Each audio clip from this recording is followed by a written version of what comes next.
Welcome to my morning report and analysis videos on Monday 22nd of January with me, Richard Perry, market analyst at Hantec Markets. The dollar's under pressure. The US government shutdown has sort of impacted negatively this morning. It seemed as though the dollar was sort of beginning to form a little bit of support, but that's sort of come back under pressure to the downside today.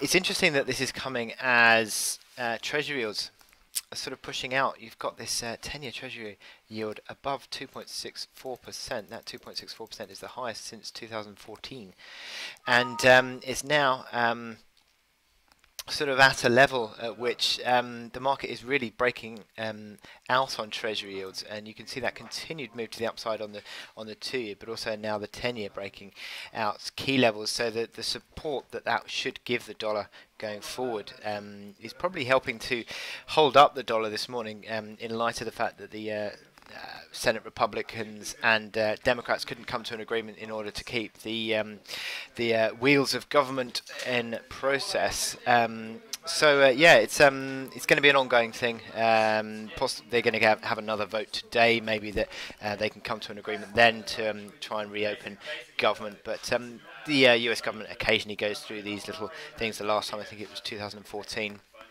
When the shutdown went for longer than normal, number of weeks actually it was closed for, but the expectation is that this is unlikely to continue for too long.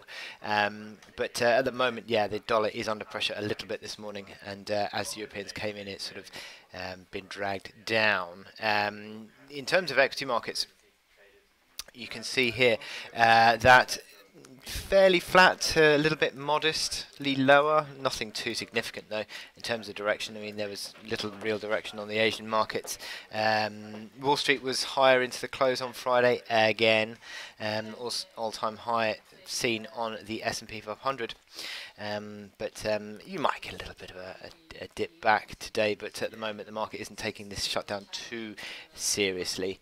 But yeah, certainly the dollar is feeling most of it, and you can sort of see here on the VIX volatility, for example, no real significant spike in volatility on S&P 500 options. So yeah, the market is sort of taking it with a little bit of a slightly negative, but nothing too significant as yet. So pretty much that's what we're looking at today. We've got the progress in Germany over the coalition progress. Actually, progress used twice there, but yeah, in terms of the SDP or SPD, can't remember which one it is, in Germany, voting to go through to the coalition. So they're sort of accepting of that move. So they're going to continue the talks and hopefully come up with a government soon. So that's positive and supportive for the euro as well.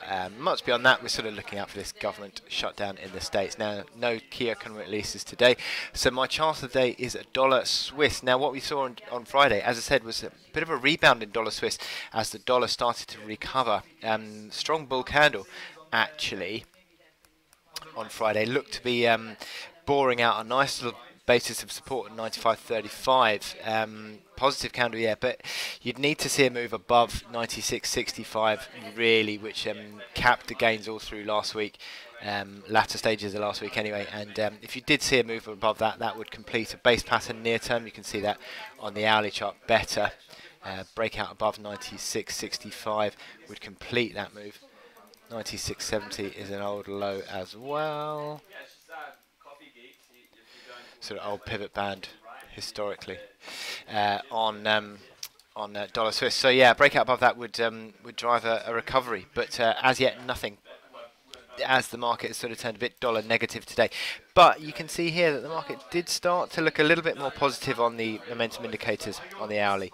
So it'd be interesting to see if the market can start to sort of build on support. There is a band of support, 95.70 to 96 figure.